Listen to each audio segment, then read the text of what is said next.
अरहतो सम्मा सम्बुद्धस्स। नमामि बुद्धं गुणसागरन्तं नमामि धम्मं सुगतेन देशितं नमामि संघं मुनिराज शावकं। नमो बुद्धाय नमो धम्माय नमो संघाय। श्रद्धालु उपासक उपासिका तथा सधर्म प्रेमी महानुभावहरू, आज मिति 2077 साल फागुन 11 गते मंगलबार बिहानको 9 बजे। सदा चाहिँ आज पनि हामी फेसबुक लाइभमा धर्म देशना लिएर उपस्थित भइसकेका छौँ। उपासक उपासिका तथा सधर्म प्रेमी महानुभावहरू, देश विदेशबाट फेसबुक लाइभमा जोडिरहनु हुने सम्पूर्ण उपासक उपासिकाहरूमा म भिक्षु विमलो श्री सिद्धिमंगल बुद्ध विहार सिद्धिपुर साना गाउँ थसी महालक्ष्मी नगरपालिका वडा नम्बर 6 बुद्ध मार्गबाट सबैलाई मैत्रीपूर्ण न्यानो न्यानो स्वागत टक्राउन चाहन्छु। र उपासक उपासिका तथा सधर्म प्रेमी महानुभावहरू, दैनिक रूपमा हामीले देशना गर्दै आइरहेको महाउमङ्ग जातक अन्तर्गत रहेर मौसत पण्डित विषयक धर्म देशनालाई हामीले निरन्तरता दिने क्रममा आज हामी 337औं भागमा छौँ। र हिजोसम्म पनि हामीले मौसत पण्डितको राष्ट्र निर्माणको सिलसिलामा जुन धर्म देशनाहरू निर्माणको कार्यमा जुन कार्यहरू भए ती विषयहरूमाथि हामीले प्रकाश पार्दै आइरहेका थियौँ। र आज हामी त्यही देशनालाई निरन्तरता दिने क्रममा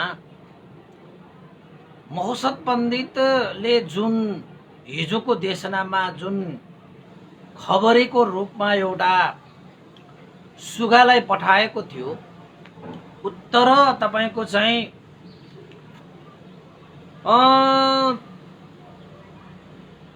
पाञ्चाल नगर यानि कि जुन ठाउँमा चुलनी ब्रह्मदत्त राजाले राज्य गर्दथ्यो, त्यो नगरमा एउटा षड्यन्त्रपूर्ण रूपमा एउटा मन्त्रणा भएको थियो। केवत्त भन्ने महामन्त्रीको योजना अनुसार राजा चुलनी ब्रह्मदत्तलाई मन्त्रणा गर्नको निमित्त उद्यानमा, हैन, त्यो उद्यानमा लगेर कसैले थाहा नहुने गरी एउटा मन्त्रणा गरेछ। के मन्त्रणा गरेछ त भन्दाखेरि, जति पनि जम्बुद्वीपमा साना ठुला राज्यहरू छन्, ससाना राज्यहरूलाई, जुन राज्यहरूलाई आफूहरूले युद्ध गरेर हराउन सक्छ, ती राज्यहरूलाई युद्ध गरेर जित्ने, ती राज्यहरू जितिसकेपछि ठुला ठुला राज्यहरूलाई गएर त्रास मात्रै दिने। र केवत्त महामन्त्रीले भनेको थियो, म आफै गएर ती राज्यहरूलाई के भन्छु त भन्दाखेरि,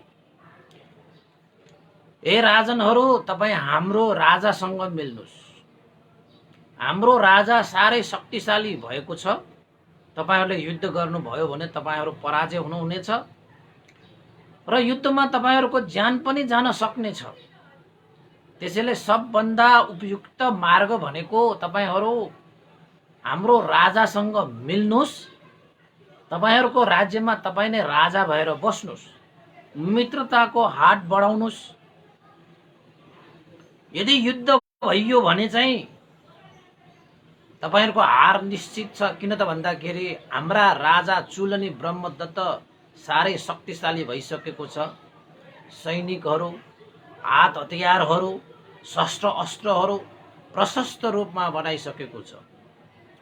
त्यसैले यही तपाईहरुको लागि उपयुक्त मार्ग हुनेछ भनेर म डर त्रास दिएर उनीहरूलाई पनि हाम्रो मित्रताको हात स्वीकार्न लगाउँछु। त्यसपछि जति पनि ससाना हामीले जित्न सक्ने राज्यहरूलाई त हामीले लडाई गरेर युद्ध गरेर जितेर यिनीहरूको राज्य सबै हाम्रो हातमा पारिहाल्छौँ। अरु हामी भन्दा चाहिँ शक्तिशाली हैन, हामी जतिको त्यो राष्ट्रहरूलाई चाहिँ मैत्रीको हात बढाउने, सबै मैत्री को रूपमा चाहिँ एउटा हितैषी भइसकेपछि एक दिन चाहिँ सबैलाई एउटा मैत्री भोजको योजना गर्ने, सयौं राजाहरूलाई निमन्त्रणा गर्ने, सयौं राजाहरूलाई निमन्त्रणा गरेर त्यो मैत्री भोजको सुरामा खानामा हामीले चाहिँ विष मिलाएर सबै राजाहरूलाई एकैचोटि सखाप पारिदिने अनि सयौं राज्यहरू हाम्रो अधीनमा पार्ने भनेर त्यो केवत भन्ने महामन्त्रीले एउटा षड्यन्त्रपूर्ण कूटनीति चालेको थियो। चुलनी ब्रह्मदत्त राजा पनि आफू जम्बुद्वीप भरिको एक छत्र राजा हुन पाउने लोभमा केवतको त्यो षड्यन्त्रपूर्ण योजनामा पनि सहमति जनाए। अब त्यो सारा कुराहरू चाहिँ त्यो बोधिसत्व यानी कि मौसत पण्डितले पठाएको त्यो सुगाले त्यो साल वृक्ष उनीहरू साल मण्डलमा बसेर त्यो मन्त्रणा गरेको। साल वृक्षको मुनि एउटा शिला छ, त्यहाँ बसेर एउटा चौतारा जस्तो के त्यहाँ बसेर चाहिँ त्यो केवत महामन्त्री र चुलनी ब्रह्मदत्त बीचमा मन्त्रणा भयो। अब यो चुलनी ब्रह्मदत्त पनि कस्तो लोभियो त भन्दाखेरि यो केवत महामन्त्रीले जुन योजना ल्याएको छ त्यो योजना सफल भयो भने त म त सारा जम्बुद्वीपको एक छत्र राजाहरूलाई त एक छत्र राजा हुन पाउनु भनेको त उनीहरूको सपना नै हुन्छ तपाईहरुको। त्यो हिसाबले उनीहरूले पनि ठिकै छ केवत महामन्त्री जुन मन्त्रणा तिमीले गर्यौ त्यसमा मेरो पूर्ण सहमति छ। कहिले कुन समयमा कहाँ कसरी युद्ध गर्नुपर्छ, मैत्रीको हात बढाउनु पर्छ, हे महामन्त्री केवत तपाईले सल्लाह गरे दिए जस्तै म पनि तपाईलाई साथ दिएर यो जम्बुद्वीपको हैन एक छत्र राजा हुने भनेर खुसी भएर सहमति जनाए। त्यही साल वृक्षको माथिपट्टि बोधिसत्वको सुगाले त्यो सारा मन्त्रणा यानी कि त्यो गोप्य रहस्य योजनाहरू सुनिरहेको। त्यसपछि सुगाले चाहिँ माथि रुखबाट बिस्ता भन्छ नि, बिस्ता भनेको हगेर ल्याएको सुगाले चाहिँ बिस्ता हगेर ल्याएछ, फोहोर गरेर ल्याएछ। त्यो खसेर त्यो केवत मन्त्रीको टाउकोमा ट्याक्कै परेछ। हेर्नुस् है, त्यहाँनिर चाहिँ अलिकति हाँस उठ्दो कुरा छ। बिचराहरू चाहिँ कोही छैन, केही हुँदैन भनेर चाहिँ अब मन्त्रणा गरिरहेको, कसैले टाउकोमा यसो चाहिँ के भएको छ भनेर यसो टाउकोमा यसो हेरेको त त्यो चाहिँ पन्छीको बिस्ता देखेर नाकै उ गरेर ओहो के गरेछ, को रहेछ यो वृक्षमा को रहेछ भनेर माथि यसो हेरेको के थियो। फेरि त्यो सुगाले फेरि बिस्ता झारेर ल्याएछ, ठ्याक्कै त्यो चाहिँ मन्त्रीको मुखमै पर्यो भनेर पनि उल्लेखित पाइन्छ। यसो हेर्दाखेरि त्यो चाहिँ अलिकति हाँस उठ्दो विषय पनि हुन्छ यो उपासक उपासिकाहरू। तर त्यो सुगाले चाहिँ त्यस्तो गतिविधि गरेछ।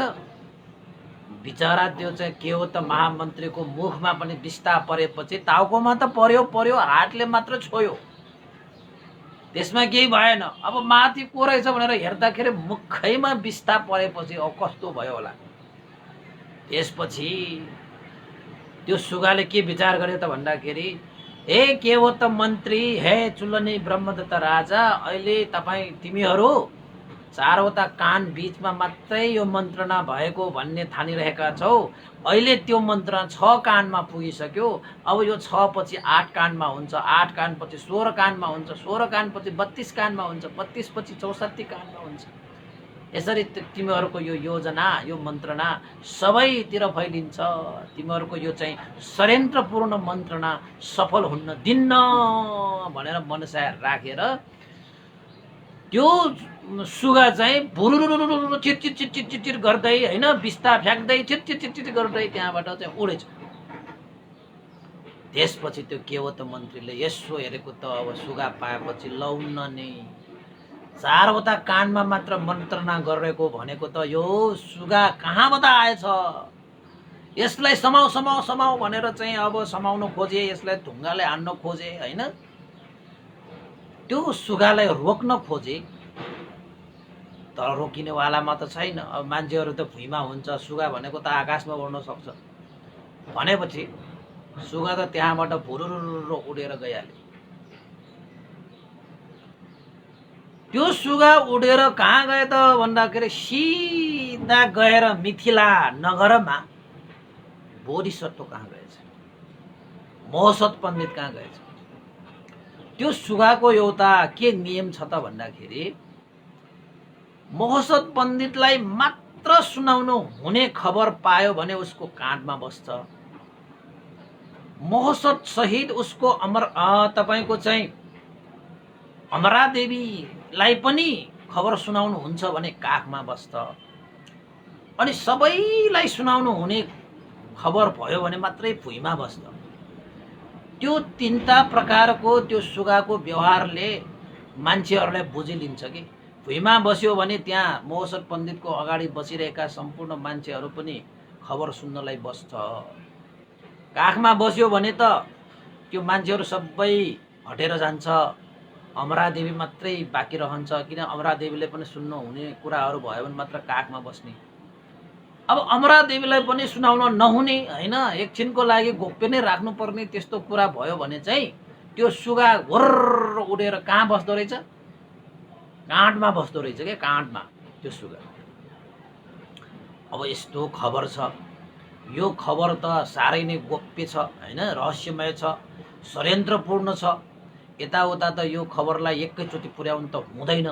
त्यसैले यो खबर चाहिँ महसत पण्डितलाई मात्रै भन्नुपर्छ भनेर चाहिँ त्यो सुगा हुर्र कहाँबाट, उत्तर पाञ्चाल कपिल राष्ट्रको उत्तर पाञ्चाल नगरबाटदेखि उडेर आएर त्यो सुगा चाहिँ मिथिला नगरमा महसत पण्डितको काँधमा आएर रोकियो। अब काँधमा आएर त्यो सुगा रोकिएको भनेको मतलब के, त्यो खबर सुगाले महसत पण्डितलाई मात्रै भन्न चाहेको रहेछ भन्ने कुरा थाहा पाएर त्यहाँ भएका अरू मान्छेहरू सबै हटेर गए। उसका साथीहरू नि, अरू मान्छे भनेको महसत पण्डितका त तपाईको 1000 जना साथीहरू छन् त, उनीहरू पनि हटेर गए, सबै हटेर गए। त्यसपछि सुगाले महसत पण्डितलाई सारा वृत्तान्त सुनाए। महसत पण्डितले पनि सुगालाई सोध्यो, हे सुगा, हे मित्र, कस्तो खबर पायौ र मेरो काँधमा आएर तिमी रोक्यौ? त्यत्रो गोप्य खबर रहेछ, त्यस्तो गम्भीर खबर रहेछ, के रहेछ त्यो? सुगाले पनि सारा वृत्तान्त चाहिँ त्यो महसत पण्डितलाई दिए। के दिए? उत्तर पाञ्चालको त्यो कपिल राष्ट्रको चुलनी ब्रह्मदत्त राजालाई लोभमा पारेर केवट महामन्त्रीले चुलनी ब्रह्मदत्तलाई जम्बुद्वीप भरिको एक छत्र राजा बनाउनको निमित्त आफूभन्दा कमजोर राष्ट्रहरूलाई युद्धमा हराएर तिनीहरू राज्यलाई चाहिँ आफ्नो कब्जामा पार्ने, आफू समान र आफूभन्दा बलिया बलिया राज्यहरूलाई चाहिँ त्यो केवट मन्त्री शान्ति दूत जस्तो बनेर गएर, मैत्री सद्भावना दूत बनेर गएर तिनीहरू राजालाई चाहिँ डर देखाउने, त्रास देखाउने।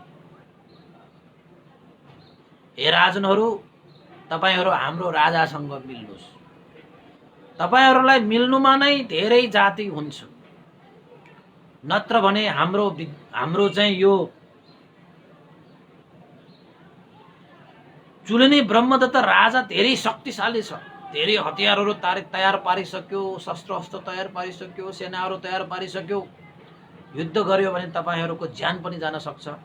त्यसैले तपाईहरूको राज्यमा तपाईँ नै राज्य हुनुहोस्, हामीसँग मित्रताको हात बढाउनुहोस् भनेर चाहिँ एउटा मैत्री हैन, सद्भावना दूत बनेर चाहिँ के हो त मन्त्री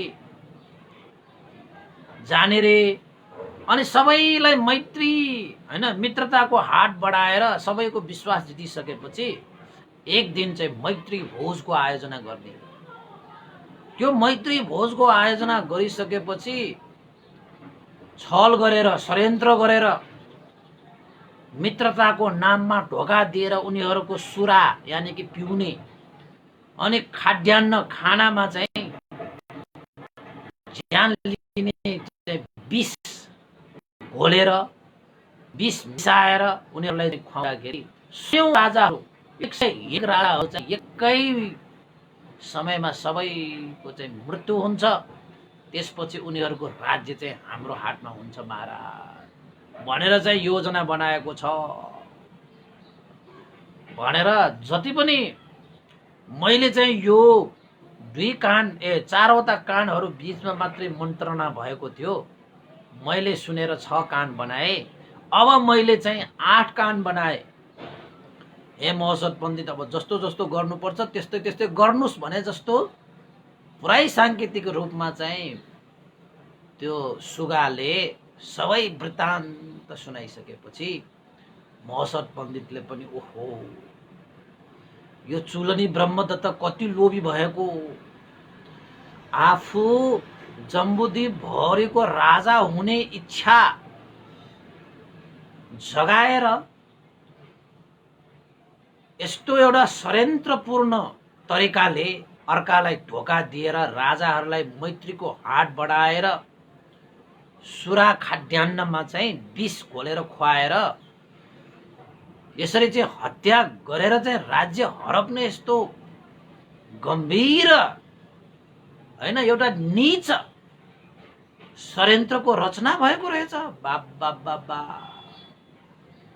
कस्तो मात्र त्यो नीच रहेछ त्यो के हो त महामन्त्री, जसले आफू जम्बुद्वीप भरिको महामन्त्री बन्नको निमित्त मन्त्री अमत्य बन्नको निमित्त उसले आफ्नो राजालाई त्यसरी लोभमा पारेर राज्य विस्तारको नाममा साना साना राष्ट्रहरूलाई चाहिँ पेलेर हराएर आफ्नो राज्यमा गाभ्ने र आफूहरूलाई युद्ध गरेर जित्न नसक्नेहरूलाई डर त्रास देखाएर मित्रताको हात बढाएर त्यसमा ढोका दिएर उनीहरूलाई मारेर उनीहरूको राज्य लिने। ओहो यो त गम्भीर षड्यन्त्र भयो। म जस्तो पण्डित हुँदा हुँदै त्यो के हो त महामन्त्रीले जम्बुद्वीप भरिका ती चाहिँ निर्दोष राजाहरूलाई बिना कारण विष खाएर मर्नुपर्ने यो मन्त्रणालाई मैले कहिले पनि सफल पार्न दिन्न भनेर महोदय पण्डितले अधिष्ठान गरे। किन त भन्दाखेरि सम्पूर्ण राजाहरूलाई त मित्रताको हात बढाएर तिनीहरूलाई चाहिँ अब मैत्री भोजको आयोजना गरेर त्यो भोजमा त अब मित्रताको भोज हैन मैत्री भोज भनेको त अब कसैलाई थाहा हुँदैन नि उनीहरूले चाहिँ त्यो मित्रताको भोजमा मैत्री भोजमा त्यसरी विष घोलेको हुन्छ भन्ने कुरा कसलाई के थाहा। बिचराहरू त त्यतिकै मर्ने भयो। त्यसपछि महोदय पण्डितले यो योजना यो मन्त्रणा म कदापि सफल हुन दिन्न भनेर चाहिँ संकल्प गरे, अधिष्ठान गरे। त्यसपछि त्यस्तो गम्भीर समाचार लिएर आएको त्यो सुगालाई मह मिसिएको खाना, सक्खर मिसिएको पानी हैन उसलाई खुवाई पिलाई, हे मित्र तिमीले जम्बुद्वीपलाई बचाउने भयो, तिमीलाई धेरै धेरै साधुवाद छ मित्र भनेर सुगालाई चाहिँ मखमल जस्तो हैन राम्रो राम्रो कपडाले युक्त भएको पिंजरामा हालेर उसलाई आराम गर्न लगायो। अनि सुगाले पनि विचार गर्यो महोदय जस्तो पण्डित हुँदा हुँदै हे के हो त महामन्त्री तिमीले आफ्नो मन्त्रणा कहिले पूरा गर्ने छैनौ, तिमीले हाम्रा चाहिँ महामन्त्री हैन अहिले त महामन्त्री भइसक्यो हैन महोदय पण्डितलाई तिमीले चिनेका छैनौ। तिमीले सोच्यौ कि 4वटा मात्र कानहरुमा मन्त्रणा भएको थियो तर अहिले 8वटा कानहरुमा पुगिसक्यो तिम्रो मन्त्रणा भनेर चाहिँ सुगा पनि मजाले महोदय पण्डितले अवश्य पनि उपाय कुशलताले यो षड्यन्त्रलाई सफल पार्न दिँदैन भनेर चाहिँ त्यो सुगा पनि मजाले निदाए। अनि यतापट्टि अब मौसद पण्डितले त त्यो कार्य सफल त हुनै दिन्न। जम्बुद्वीप भरिका राजाहरूलाई त उसले बचाउने नै भयो। तर यतापट्टि चाहिँ चुलनी ब्रह्मदत्त राजा यति खुसी भयो कि बाबा मैले आफ्नो चाहिँ महामन्त्री केवट जस्तो पाएर म त यो जम्बुद्वीप भरिको चाहिँ एक छत्र राजा हुन पाउने भयो भनेर खुसीको सीमा नै छैन। त्यसपछि केवट महामन्त्रीकै योजनामा आफूभन्दा हैन अब कम बल भएका राष्ट्रहरू जति पनि छन्, हैन आफूभन्दा कमजोर जति पनि राष्ट्रहरू छन्, ती राष्ट्रहरूमा चाहिँ केवट महामन्त्रीको सरसल्लाहमा हमला गरे। अब कमजोर राष्ट्रहरूलाई हमला गरेर जित्नु त यो चाहिँ यो कपिल राष्ट्रको लागि त के पनि ठुलो कुरा होइन, हैन। सारा कमजोर राज्यहरू सारालाई चाहिँ युद्धमा हराउँदै त्यहाँका राजाहरूलाई काट्दै मार्दै हैन उनीहरूले चाहिँ राज्य विस्तार गरे।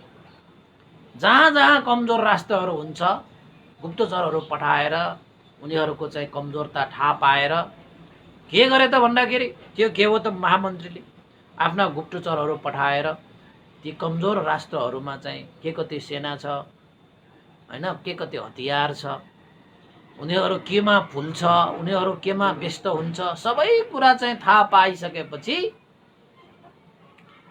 त्यो गुप्तचरहरूले ल्याएको त्यो सूचना अनुसार अनि त्यही अनुसार चाहिँ केवट महामन्त्रीले राजा चुलनी ब्रह्मदत्तलाई भनेर महाराज यो राष्ट्रमा हमला गर्यो भने हाम्रो विजय हुन्छ, हामी भन्दा सैनिकले पनि कम छ, हामी भन्दा शस्त्र अस्त्रले पनि कम छ र उनीहरू चाहिँ आफ्नै राष्ट्रको त्यस्तै विभिन्न हैन रीतिथिति परम्परा संस्कृतिहरूमा फुलिरहेको बेलामा उनीहरूलाई एक हैन आधी गए जस्तो गएर उनीहरूलाई हमला गरेर राज्यलाई हडपले लिनुपर्छ भनेर यो त महामन्त्रीले भने जस्तै गरेपछि जम्बुद्वीपमा भएका त्यो कपिल राष्ट्रको उत्तर पाञ्चाल नगरका ती चाहिँ चुलनी ब्रह्मदत्तले कमजोर साराका सारा राज्यहरूलाई आफ्नो अधीनमा पारे।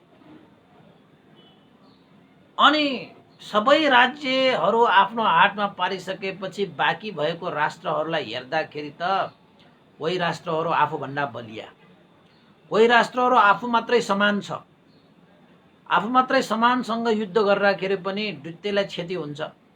आफूभन्दा ठुला राष्ट्रहरू आफूभन्दा शक्तिशाली राष्ट्रहरूसँग युद्ध गर्ने क्षमतै छैन। तर त्यो केवट महामन्त्री यति चटुर छ कि उसले चाहिँ गएर आफू शान्ति दूत भएर गएर आफूभन्दा ठुल्ठुला राज्यहरूको राजाहरूलाई कसरी बिन्ती चढायो त भन्दाखेरि हे महाराजहरू, हाम्रो राजा चुलनी ब्रह्मदत्त राज्य विस्तारको क्रममा हुनुहुन्छ, धेरै राज्यहरूलाई जिते, अहिले उहाँ धेरै शक्तिशाली भइसक्नु भएको छ। हात हतियार शस्त्र अस्त्र सैनिकहरूको जत्था त कति छ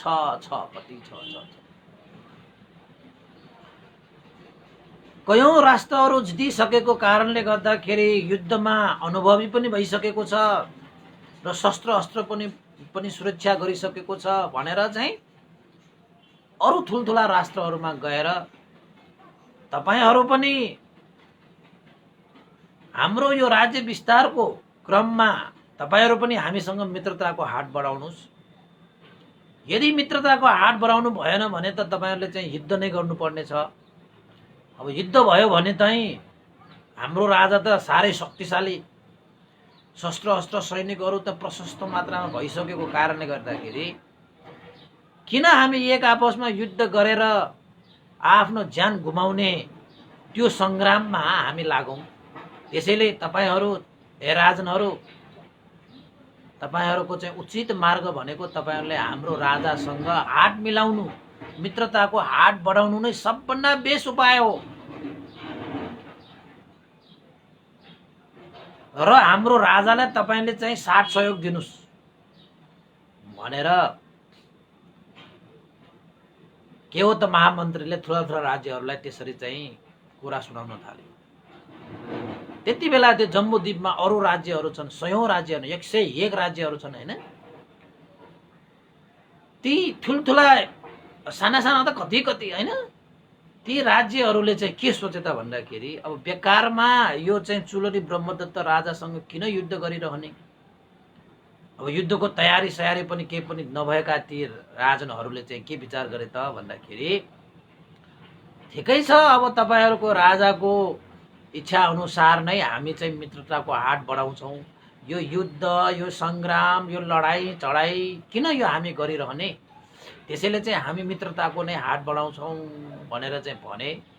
किन मित्रताको हात बढायो त भन्दाखेरि युद्ध नगरिकनै आफ्नो राज्यको राजा आफूहरू भइरहन पाउने र चाहिँ चुल्लनी ब्रह्मदत्तसँग हात मात्रै मिलाउनु पर्ने थियो नि त।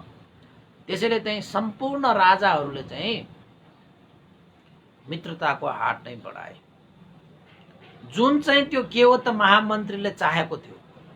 किन त भन्दाखेरि ती राजाहरूसँग मित्रताको हात बढाउनुमा नै चुल्लनी ब्रह्मदत्तलाई चाहिँ लाभ छ।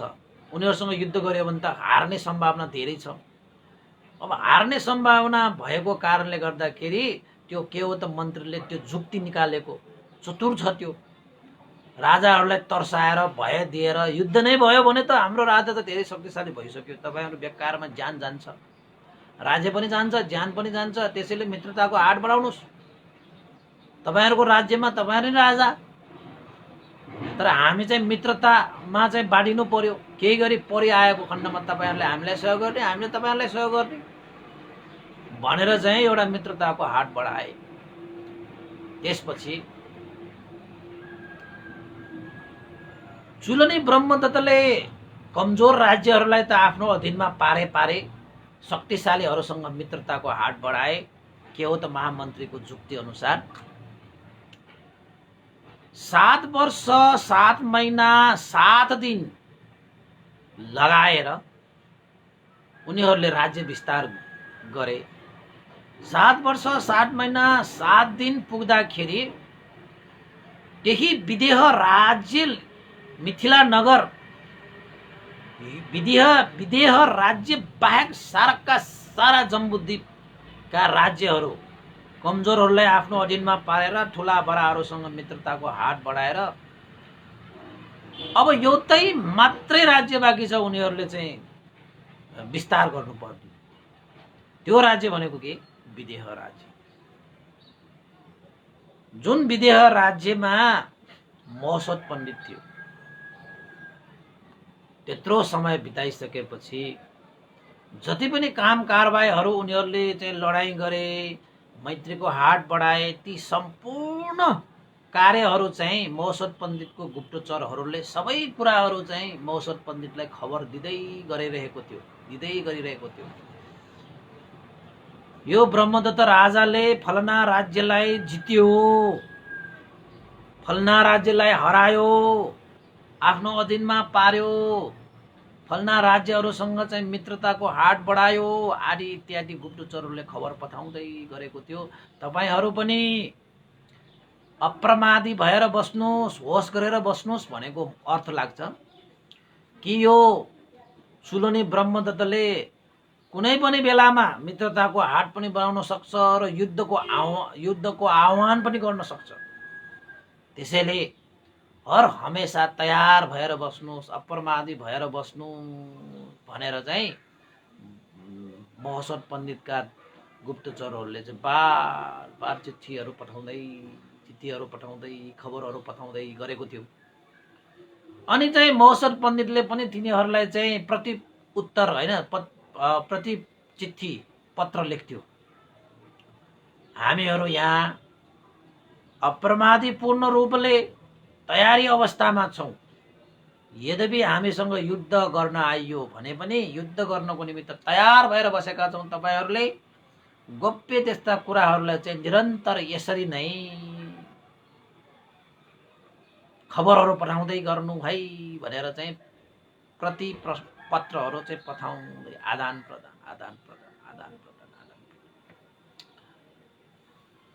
त्यसरी आदान प्रदान हुने क्रममा चाहिँ कति समय बित्यो त? 60 वर्ष 60 महिना साथ दिए। त्यसपछि चुलनी ब्रह्मदत्त राजाले के भन्यो त भन्दाखेरि आफ्ना महामन्त्री केवतलाई, हे महामन्त्री केवत, तपाईको मन्त्रणा सफल भएको देखेर मलाई त साह्रै खुसी लागेको छ, गर्व पनि लागेको छ कि मैले यस्तो केवट जस्तो महामन्त्री मैले चाहिँ पाएँ। आज जम्बुद्वीप भरि 101 राज्यहरूलाई हामीले आफ्नो अधीनमा पार्यौं हैन, आफ्नो मार्गमा ल्यायौं, मित्रताको हात बढाएर हामीले साथ सहयोग पायौं। तर हे केवट महामन्त्री, एउटा राज्य अझै बाँकी छ। त्यो राज्य भनेको विदेह राज्य हो। त्यसैले सारा जम्बुद्वीपका राज्यहरूलाई हामीले जितिसकेपछि हे केवट महामन्त्री, तपाईले यो विदेह राज्यलाई हाम्रो राज्यमा गाभ्न प्रयास तपाईले किन नगर्नु भएको? त्यो विदेह राज्यलाई पनि हामीमा गाभ्नु पर्यो, अनि मात्र यो जम्बुद्वीप भरिका सारा राज्यहरू हाम्रो अधीनमा हुनेछ भनेर चाहिँ त्यो चुलनी ब्रह्मदत्त राजाले केवट महामन्त्रीलाई चाहिँ यो विदेह राजालाई पनि अब हाम्रो अधीनमा पार्नु पर्यो भनेर चाहिँ सल्लाह गर्दाखेरि अब त्यो केवट महामन्त्रीले चाहिँ त्यो चुलनी ब्रह्मदत्त राजाले के भने त भन्दाखेरि, महाराज, यो विदेह राज्यलाई यति सजिलै हामीले आफ्नो अधीनमा पार्न सक्दैन। न युद्ध गरेर यिनीहरूलाई हराउनै सक्छ, न यिनीहरूसँग मित्रताको हात बढाउनै सक्छ। किन र महामन्त्री केवट, सारा विदेह राज्य हामीले जितिसकेको भनिसकेपछि जब एउटा विदेह राज्यलाई हामीले जित्न नसक्नुको कारण के, हामीले आफ्नोमा गाभ्न नसक्नुको कारण के भनेर भन्दाखेरि केवट महामन्त्रीले के भने त भन्दाखेरि, महाराज ब्रह्मदत्त, त्यो विदेह राज्यमा मौसत पण्डित छ। त्यो मौसत पण्डित भएसम्म हामीले विदेह राज्यलाई आफ्नो पार्न सक्दैन। न मित्रताको हातले बढाउन सक्छौं, न युद्ध गरेर हराउनै सक्छौं। यो मौसत पण्डित त्यति सजिलो मान्छे होइन। उसले आफ्नो राज्य निर्माणको क्रममा उसले सम्पूर्ण सुरक्षाको प्रावधान पनि गरेको छ। उसले के मात्र बनाएन, त्यहाँ सारा चीज बनाए हैन। हुन त मौसत पण्डितले त्यसरी नै युद्ध लडाईहरू होला भनेर चाहिँ एउटा सुरुङसम्म पनि खनेको थियो अरे। यो सुरुङको बाटो भएर यहाँबाट सुरक्षा हुन्छ, त्यहाँबाट सुरक्षा हुन्छ। राष्ट्रमा त्यस्तो भय अन्तराय आउँदाखेरि सुरुङ मार्ग प्रयोग गरेर सबैलाई बचाउने सम्म पनि योजना उसले बनाइसकेको छ।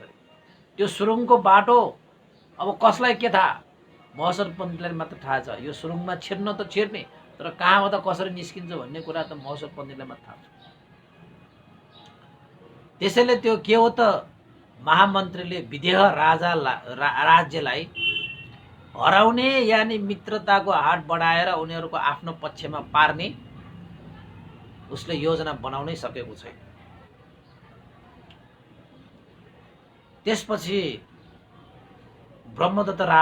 चुलनी ब्रह्मदत्त राजाले के भने त भन्दाखेरि, हे केवट महामन्त्री, जबसम्म त्यो विदेह राज्यलाई हाम्रो अधीनमा पार्न सक्दैनौं तबसम्म हामी विजय उत्सव मनाउने छैनौं। जम्बुद्वीप भरिका राज्यहरू जितेदा पनि त्यो विदेह राज्यलाई नजितेसम्म हामी चाहिँ यो विजय पान हैन, विजय पान भनेको मतलब विजय उत्सव चाहिँ हामी मनाउँदै भनेर भन्यो। त्यसपछि चुलनी ब्रह्मदत्त राजासँग मिल्न आएका सम्पूर्ण राजाहरूले पनि के भने त भन्दाखेरि, हुन पनि विजय उत्सव मनाउनको निमित्त एउटा विदेह राजालाई नजितिकन किन चाहिँ हामी विजय उत्सव मनाउने? हामी यत्र राज्यहरू छौं, यति विशाल छौं, त्यो सानो जाबु त्यो विदेह राज्यलाई आफ्नो हातमा नपार्नु भनेको त हामीलाई सुहाउँदैन। त्यसैले त्यो राज्यलाई हामीले आफ्नो अधीनमा पारेर मात्रै हामी चाहिँ विजय उत्सव मनाउँछौँ भनेर चाहिँ सबै राजाहरूले पनि त्यही कुरामा जोड दिए। तर जतिसुकै आफ्नो राजा वा अरू राजाहरूले जतिसुकै विदेह राज्यमा हमला गर्ने भनेर भने तापनि यो के हो त महामन्त्री चतुर भएको कारणले गर्दाखेरि होइन महाराजहरू, विदेह राज्यलाई आफ्नो अधीनमा पार्नको निमित्त यो समय उपयुक्त छैन है। अब जम्बुद्दी भरि हाम्रो राज्य भइसक्यो भने त्यो विदेह राज्य यो त हाम्रै त हो नि, पछि के फरक पर्छ र? त्यत्रो राज्य हामीले प्राप्त गरिसक्यो भने त्यो विदेह राज्य र सानो विदेह राज्यले के गर्छ? त्यसैले समय आउँछ, अहिले त्यो समय आइसकेको छैन। तैपनि ठान्नुस्, सबैले ठान्नुस्, त्यो विदेह राज्य पनि हाम्रै हो भनेर ठान्नुस् न। विजय उत्सव त मनाउनु पर्यो नि त भनेर के हो त महामन्त्रीले सबैलाई सम्झाए, बुझाए। मौसर पण्डित चाहिँ साह्रै पण्डित छन्, उसले विभिन्न चिजहरू योजनाहरू छन् उसको, यो योजनाहरू अनुसार चाहिँ अलिकति बुझ्नको निमित्त अलिक समय लाग्छ।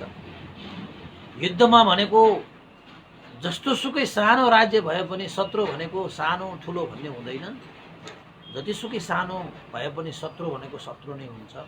त्यसैले होस त गर्नै पर्छ।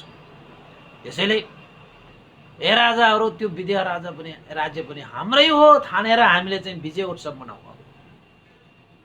किन मनाएको त भन्दाखेरि के हो त मन्त्रीलाई त मैत्री भोज गरेर त्यहाँ सबै राजाहरूलाई त्यहाँ सखाप पार्नु छ नि। सबै राजाहरूलाई सखाप परिसकेपछि ऊ एक छत्र आफ्नो चुलुनी ब्रह्मदत्त राजालाई एक छत्र राजा बनाएर आफू एक छत्र चाहिँ महामन्त्री होइन अमात्य भएर बस्ने उसको सपना, उसको साकार हुन्छ नि त। त्यसपछि यो के हो त महामन्त्रीले सम्झाई बुझाई सबैलाई विदेह राज्यसँग युद्ध गर्ने विषयलाई चाहिँ टारिदिएछ। सबै राजाहरूले पनि सहमति जनाएर ठिकै छ नि त, पछि त अब त्यो हाम्रै राज्य हो भने अहिले नै हाम्रो राज्य सम्झेर हामी चाहिँ के गरौँ, उत्सव मनाऊ भनेर सहमति जनाएछ। यता सहमति त्यसरी चाहिँ भइसकेपछि के हो त महामन्त्रीले खुसुक्क राजालाई एक दिन के भने त भन्दाखेरि, हे महाराज चुलुनी ब्रह्मदत्त, साराका सारा राजाहरू विजय उत्सव मनाउनको निमित्त तयार भयो। यद्यपि विदेह राज्य हामीले चाहिँ आफ्नो अधीनमा पारेका छैनौँ। यी सम्पूर्ण राजाहरूलाई एकै पाखमा होइन सखाप पारेर सारा राज्यहरू हामीले आफ्नो अधीनमा पारिसकेपछि त हाम्रो राज्य त विशाल हुन्छ। त्यो विशाल राज्यमा त्यो विदेह राज्य भनेको त विलिन हुन्छ। त्यो सारा राज्यहरूको शक्ति सामर्थ्यले भ्याएपछि त त्यो विदेह राजालाई त हामीले जसरी पनि आफ्नो अधीनमा पार्न सकिने अवस्था आउँछ। त्यसैले महाराज, त्यो विदेह राज्यलाई लिनुभन्दा पहिला नै यो 101 राजाहरूलाई चाहिँ मैत्री भोज बोलाएर अहिले नै उत्सव मनाएर उनीहरूलाई चाहिँ सुरामा विष हालेर, खाद्यान्नमा विष हालेर उनीहरू सबलाई हत्या गरेर सारा राज्यहरू हाम्रो अधीनमा नि पारौँ महाराज भनेर चाहिँ मन्त्रणा गरे, योजना बनाए होइन। त्यो सम्पूर्ण कुराहरू चाहिँ गुप्तचरको माध्यमबाट सारा कुराहरू चाहिँ मौसर पण्डितले थाहा पाउँथ्यो। अब अन्तिममा होइन 7 वर्ष 7 महिना 7 दिन बिताएर उनीहरूले त्यस्तो राज्य विस्तार गरे। त्यसपछि अन्तिमतः त्यो 101 राजाहरूलाई अब मैत्री भोजको आयोजना गरेर विजय उत्सव मनाउने बहानामा मैत्री भोज गएर सबैलाई सखाप पार्ने योजना पनि मौसर पण्डितको कानमा पुगेपछि मौसर पण्डितले के विचार गरे त भन्दाखेरि, यो त साह्रै नै अनर्थ हुने भयो। जम्बूद्वीपका सारा राज्यहरूको राजाहरूलाई हत्या गर्ने यस्तो गम्भीर षड्यन्त्र हुन गइरहेको रहेछ भनेर महोत्सव पण्डितले आफ्ना साथीहरूलाई बोलाए। साथीहरूलाई बोलाएर के भने त भन्दाखेरि, हे साथीहरू, तपाईँहरूको मलाई सहयोग चाहियो, भन्नुहोस् मित्र के सहयोग चाहियो। साथीहरू सबैले महोत्सव पण्डितलाई भने। महोत्सव पण्डितले त्यसपछि साथीहरूलाई भने, हे साथीहरू, यो चुलनी ब्रह्मदत्त राजाले मैत्री भोजको आयोजना गरेको छ। सारा यो जम्बूद्वीपका राजाहरूलाई बोलाएर, उसको अधीनमा भएका राज्यहरूलाई, उसको मित्रताको हात बढाएका राजाहरूलाई बोलाएर उसले योजना बनाएको छ।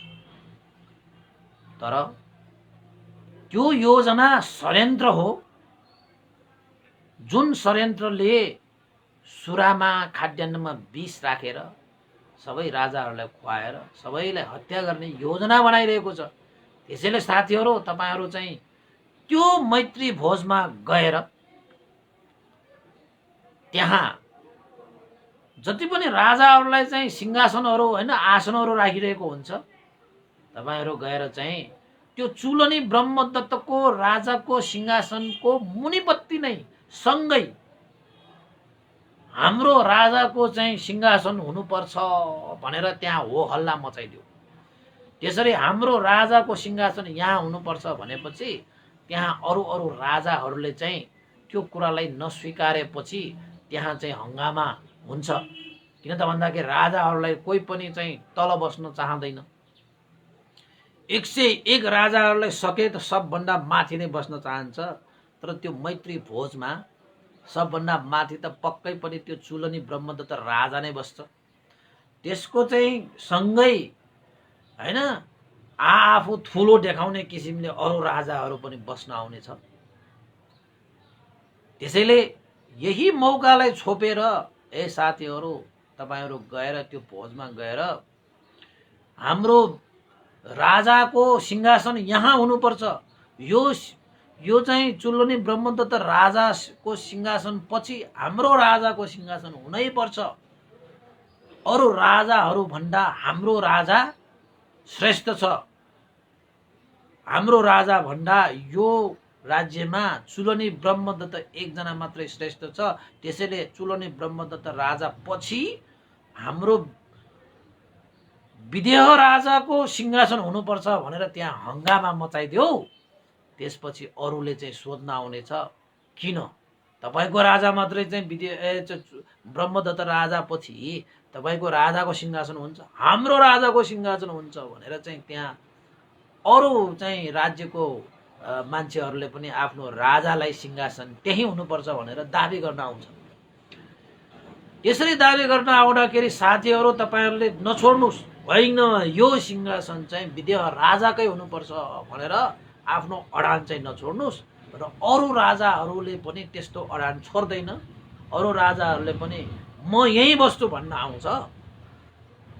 त्यसपछि आफ्नो अडानमा बसिसकेपछि त्यहाँ कोलाहल हुन्छ, त्यहाँ वातावरण चाहिँ परिस्थिति प्रतिकूल बन्दै जान्छ। त्यो अवसरलाई पारेर साथीहरूले त्यहाँ मैत्री भोज भनेर जति पनि त्यहाँ सुराहरू ल्याइएको हुन्छ, खाद्यान्नहरू ल्याइएको हुन्छ, ती सम्पूर्ण सुरा ती खाद्यान्नहरू त्यो कोलाहल मचाएर हङ्गामा मचाएर सारा सुराका घ्याम्पोहरू होइन सुराका पाडोहरू सबलाई फुटाइदिनु, सबलाई सुराहरू सब बगाइदिनु। त्यसपछि जति पनि खानाहरू ल्याएका हुन्छन् त्यो विषहरू मिसाएर ल्याएको ती खानाहरूलाई पनि तपाईहरूले चाहिँ हङ्गामा मचाएर सारा खानाहरू खानै नहुने गरी भुइँमा फ्याँकिदिनु। अब कुनमा राखेको छ कुनमा नराखेको छ त्यो थाहा हुँदैन। त्यसैले सारा खाद्यान्नहरू पनि भुइँमा फ्याँकिदिनु, सुराहरूको घ्याम्पो पनि फुटाएर सुरा पनि पानी जस्तो बगाएर पठाइदिनु। त्यसपछि मात्रै जम्बूद्वीपका सारा राजाहरूको ज्यान बचिनेछ। हे साथीहरू, त्यसरी चाहिँ साथीहरू गएर त्यो मैत्री भोजमा त्यसरी हङ्गामा मचाइदिनु पर्यो भनेर चाहिँ महोत्सव पण्डितले चाहिँ पठाए। साथीहरूले पनि 5 प्रकारका आयुध भनेको हतियार बोकेर मैत्री भोजमा गएछ। मैत्री भोजमा गइसकेपछि त्यहाँ त 101 राजाहरूलाई त्यो सिंहासन बनाएर भव्य रूपमा छाँटकाँटको रूपमा त्यहाँ चाहिँ सजी सजाउ गरिरहेको रहेछ। बीचमा चुलनी ब्रह्मदत्तको राजाको सिंहासन थियो, दायाँ बायाँ हैन पुराका पुरा राजाहरूको सिंहासन राखिरहेको थियो। अनि त्यही बेलामा चुलनी ब्रह्मदत्त राजाको सँगै अर्का एकजना राजा पनि सिंहासनमा बसिरहेको बेलामा मौसद पण्डितका साथीहरू गएर त्यो राजालाई, तपाईँ त्यहाँबाट उठ्नुस्, हाम्रो राजा यो स्थानमा बस्न पाउनुपर्छ। किन त भन्दाखेरि हाम्रो राजा भण्डा चुलनी ब्रह्मदत्त राजा बाहेक अरू कुनै पनि राजा महान छैनन्, श्रेष्ठ छैनन्। त्यसैले यो स्थान चुलनी ब्रह्मदत्त राजाको सिंहासन पछि हाम्रो राजा विदेह राजाको सिंहासन हुनुपर्छ भनेर भने। त्यसपछि त्यहाँ बसिसकेका राजाका ती सेनाहरू, उसका मान्छेहरूले पनि कसरी हुन्छ, यहाँ हाम्रो राजा नै यहाँ हुनुपर्छ, हाम्रो राजा पनि कमको राजा होइन।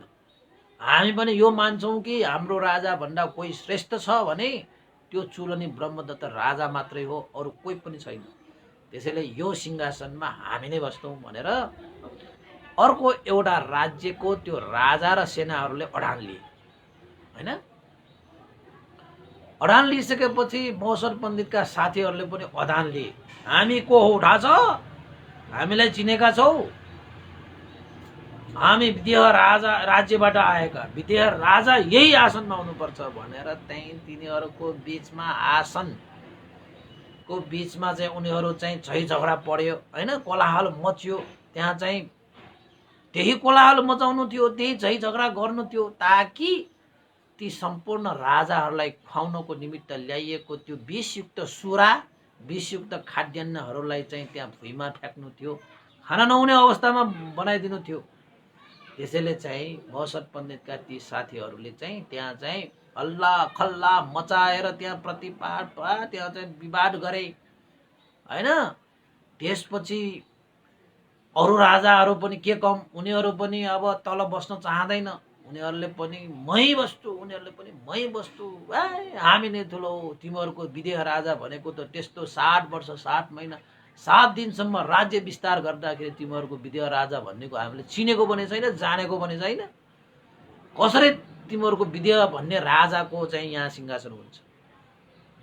यत्रो राज्य विस्तार गर्दाखेरि हाम्रो योगदान छ, मै बस्नुपर्छ भनेर अरू राजाहरूले पनि त्यहाँ कराइसकेपछि अब त्यहाँको परिस्थिति चाहिँ प्रतिकूल बन्दै गइसकेपछि हो हल्ला मच्यो। त्यसपछि त त्यही अवसर खोजिरहेका मौसद पण्डितका ती साथीहरूले हो हल्ला मचाएर हङ्गामा मचाएर विरोध गरेर उनीहरूकोले चाहिँ लत्थीले तिनीहरूको जुन सुराहरू लिएर क्याम्पोहरूमा राखिएको भाँडोहरूमा राखिरहेको छ, ती सबै भाँडोहरू पोखाएर राखिरहेको क्याम्पोहरू फुटाएर हैन लत्थीले हान्दै, त्यसपछि त्यहाँ राखिरहेका सजाइरहेका खानाहरू जति पनि विषयुक्त छन् ती सम्पूर्ण खानाहरूलाई चाहिँ पुरा हातले समाएर फ्याँके। मानौ कि तिनीहरू रिसले चुर भएर, क्रोधले क्रोधित भएर हैन, द्वेषयुक्त भएर त्यो चाहिँ मैत्री भोजमा सहभागी भएका जस्तै गरेर उनीहरूले त तहस नहस नै पारिदिए। त्यहाँका चाहिँ सुरा र खाद्यान्नहरूलाई तहस नहस पारिदिए। त्यो सुरा पनि पिउने अवस्था भएन, त्यो खाना पनि खाने अवस्थामा पुगेन। साराका सारा त्यहाँ उपस्थित राजाहरूले चाहिँ यो कस्तो असभ्य व्यवहार हो, हामीलाई चाहिँ यस्तो चाहिँ हैन, चुलनी ब्रह्मदत्तले यस्तो मैत्रीगत रूपमा मैत्री भाव राखेर मैत्री भोजको योजना बनाइएको छ, लौ हेर न सुरा पिउन पाए न खाद्यान्नहरू खान पाए। यी चाहिँ विदेह राज्यका यी चाहिँ कस्ता मान्छेहरू हुन् जसले चाहिँ सारा सुराहरू पनि खराब बनाए, खानाहरू पनि खराब बनाए, कस्ता मान्छेहरू उपस्थित भएछन् नि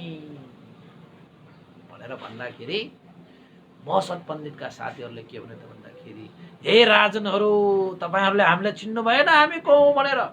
विदेह राज्यबाट आएका हामी महसद पण्डितका मान्छेहरू। हामी महसद पण्डितले भन्नुभएको छ विदेह राजाको सिंहासन यहीँ हुनुपर्छ, तर तपाईँहरू कसैले मान्नु भएन।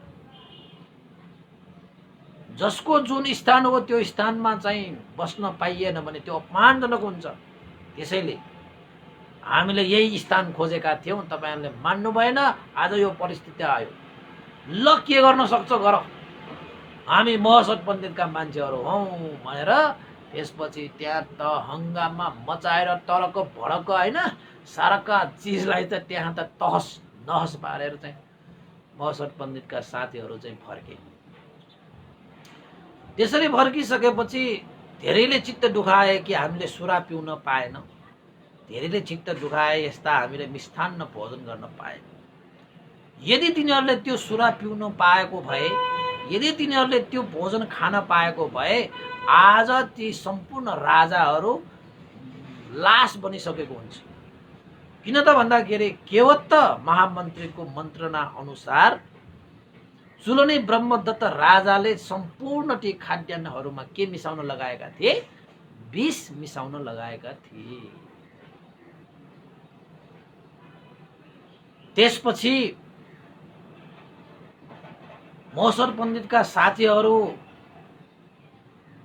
त्यो चाहिँ तपाईको चाहिँ उत्तर पाञ्चाल नगरबाट गएर मिथिला नगरमा पुगेर महसद पण्डितलाई चाहिँ खबर सुनाए, हे महसद पण्डित, हे मित्र, तपाईको योजना अनुसार हामी पाञ्चाल नगरमा गएर, उत्तर पाञ्चाल नगरमा गएर जुन मैत्री भोजमा सहभागी भएर सम्पूर्ण खाद्यान्नहरू तहस नहस पारेर आइसके, सुराहरू त भाँडोहरू फुटाएर घोप्टाएर हामीले चाहिँ सारा चिज बगाइसके। अब कसैले पनि सुरा पिउन पाउने र खाद्यान्न खान पाउने अवसर छैन। जुन खाद्यान्नमा जुन सुरामा चाहिँ विष मिसिएको छ ती सम्पूर्ण अब चाहिँ भुइँमा पुगिसक्यो, कसले खान्छ?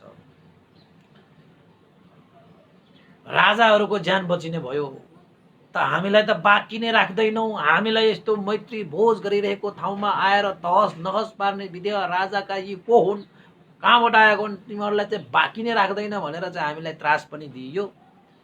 र हामीले जुन जिम्मेवारी लिएर गएका थियौँ त्यो सम्पूर्ण जिम्मेवारी हामीले पुरा गरेर आए भनेर महसद पण्डितलाई खबर दिए। सबै साथीहरूलाई स्याबास मेरा मित्रहरू, मेरो इच्छा अनुसार कार्य गरिदिएकोमा सबै मित्रहरूलाई धन्यवाद। मित्रलाई पर्दाखेरि मित्रको साथ सहयोग भयो भने ठुलठुला समस्याहरू पनि झिना मसिना जस्तो बनाएर समाधान गर्न सकिन्छ। ती मित्रहरू साँच्चैकै मित्र होइनन् जसले साथीहरू मार्कामा समस्यामा पर्दाखेरि साथ सहयोग दिँदैन, तिनीहरू चाहिँ साँच्चैकै मित्रहरू होइन। हे मित्रहरू, तपाईहरु मेरो साह्रै सही मित्रहरू हौ।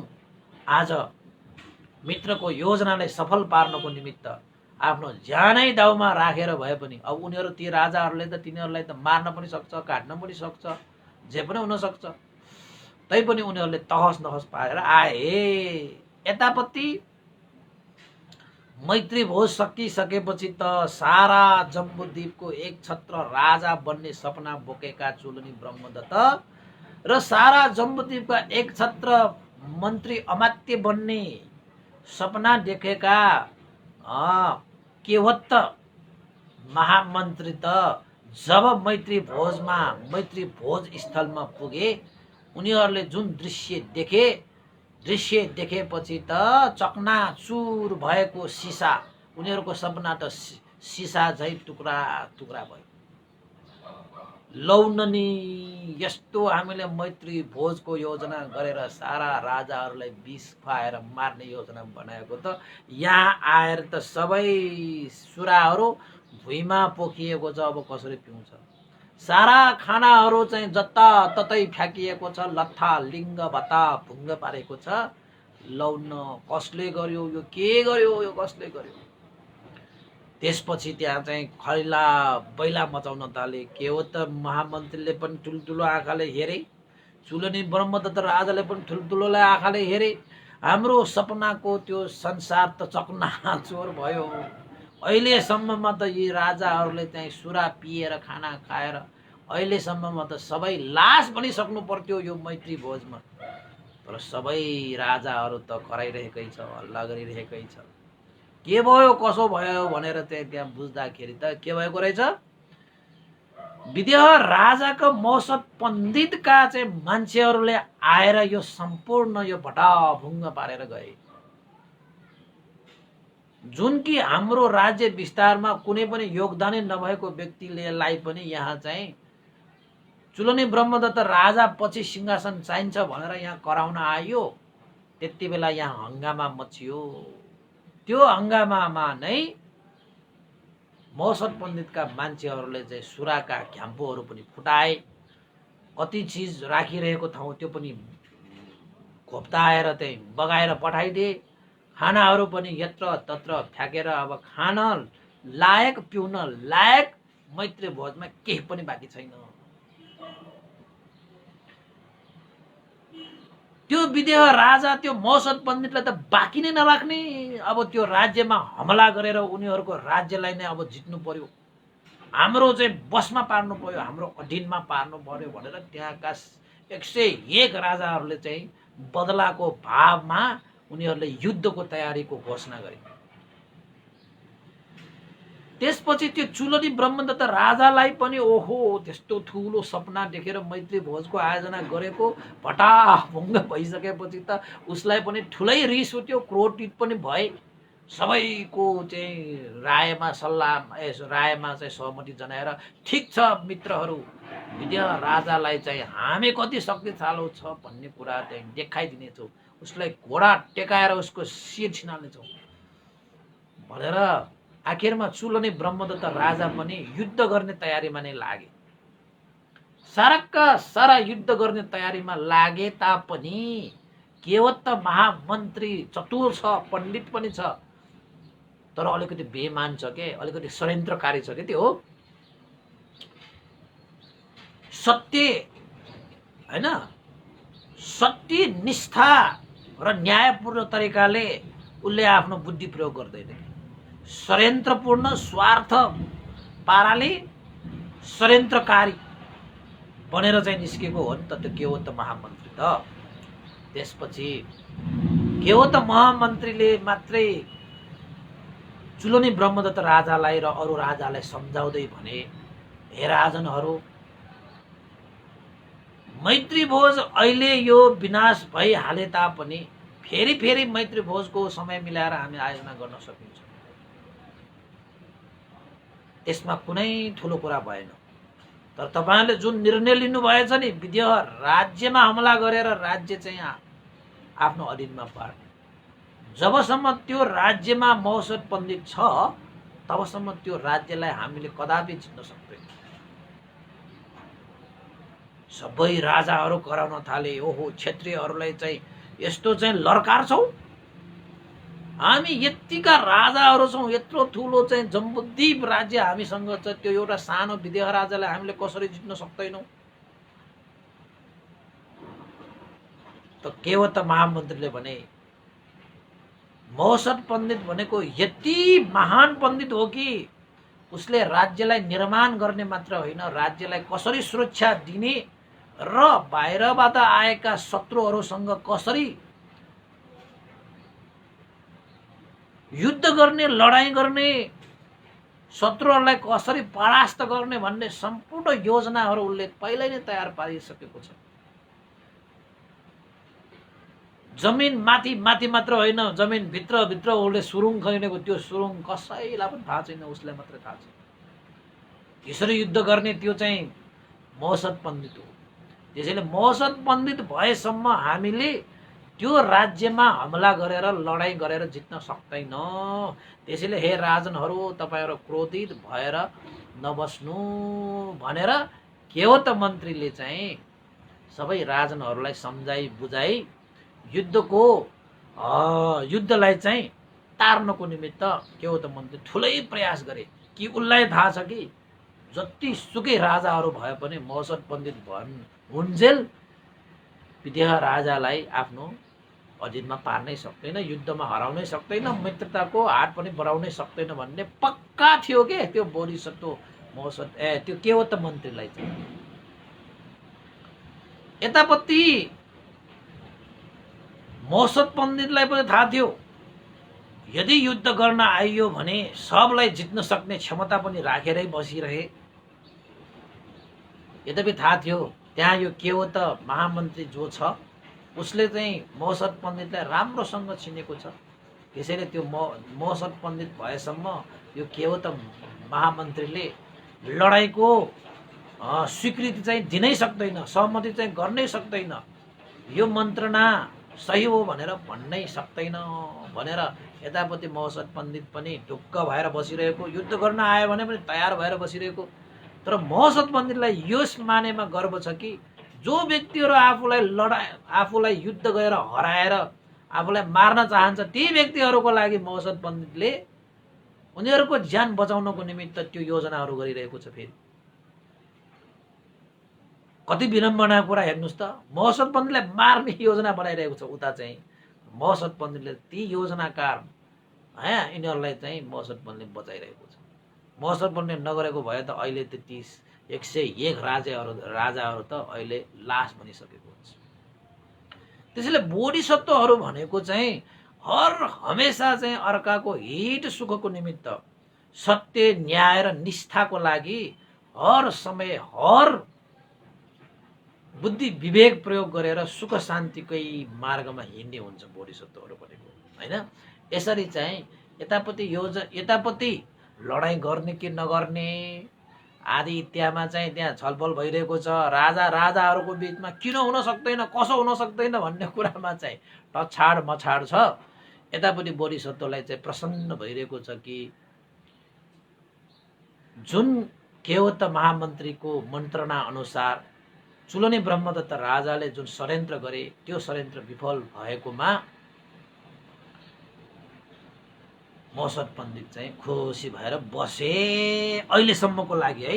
अब भोलि चाहिँ अब साँच्चैकै युद्धमा जान्छ कि मैत्रीको हात बढाउँछ कि या अन्य चाहिँ षड्यन्त्रहरू रच्छ कि आदि इत्यादिको विषयमा चाहिँ भोलि नै हामी देशना गर्नेछौँ।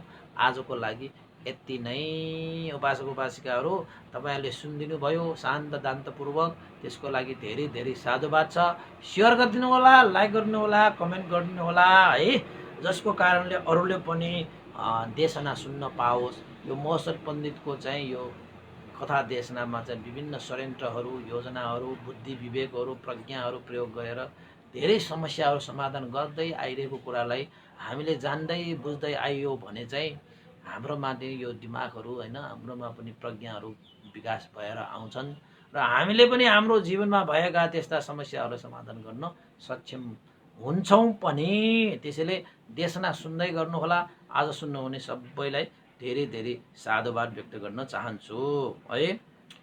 र अन्तमा हामीले आज पुण्यानुमोदन गरौँ उपासक उपासिकाहरू है। पुण्यानुमोदन गर्नु अगाडि मैले एउटा यहाँ एनाउन्स गर्नुपर्ने छ। हाम्रो महर्जन राधिका फेसबुकमा चाहिँ उहाँको महर्जन राधिका छ है, राधिका महर्जन उपासिकाबाट एउटा अनुरोध पठाउनु भएको छ। उहाँले चाहिँ आज 11 गतेको दिनमा उहाँ राधिका महर्जनको भडा सरोज महर्जन हाल चाहिँ युएसमा बस्नु हुँदो रहेछ है। त्यस्तै गरी नानी एरिसा श्रेष्ठ सीता पाइला स्टार हाउसिङमा बस्नु हुने एरिसा महर्जन है, राजेश श्रेष्ठ र शोभा श्रेष्ठको छोरी हुनुहुन्छ। उहाँको चाहिँ जन्मदिनको उपलक्ष्यमा परित्राण पाठ है, अनि त्यसपछि चाहिँ भोजन दान, त्यसपछि चाहिँ साधु अनुमोदन आदि इत्यादि चाहिँ हैन कुशल पुण्य सम्पादन गर्नुको लागि उहाँहरूले आर्थिक सहयोग पनि श्रद्धा दान व्यक्त गर्नुभएको छ। रु 3000 श्रद्धा दान पनि व्यक्त गर्नुभएको छ।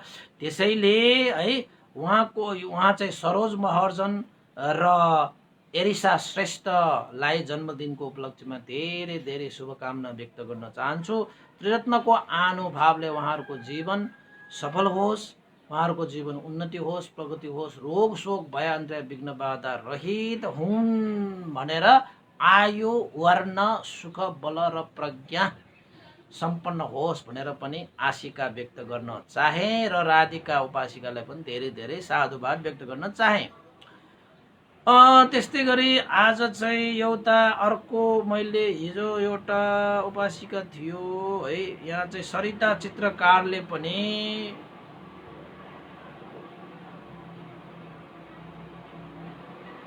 उहाँको चाहिँ यो सरिता तुलधरको आमाजुरे है सीता चित्र सरिता चित्रकारको आमा जो सीता चित्रकारको पनि 11 महिनाको तिथि परेको हुनाले उहाँलाई पनि परित्राण र पुण्यानुमोदन गरिदिनु भनेर अनुरोध गर्नुभएको छ। उहाँ बित्नु भएको सीता चित्रकार जीलाई पनि सुगति निर्वाणको पनि कामना गरेर हामीले पुण्यानुमोदन गरौँ र अन्य उपासिकाहरू पनि केही बाँकी छ भने भन्नु होला है। आजलाई त यति मात्रै होला, के छुट्टिएको छ भने अवश्य पनि भन्दा पनि हुन्छ।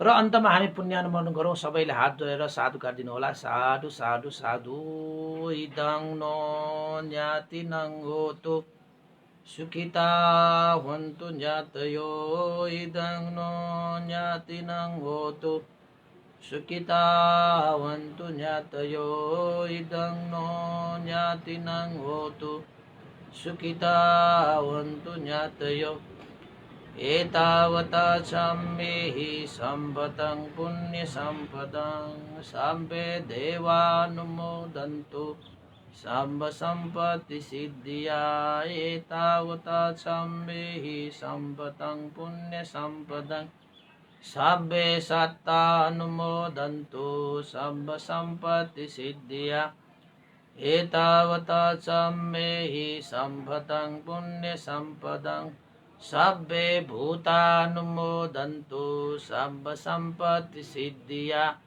साधु साधु साधु भवतु सब मङ्गलं। सबैको दिन मङ्गलमय होस्, कल्याण होस्। सबैलाई साधुवाद।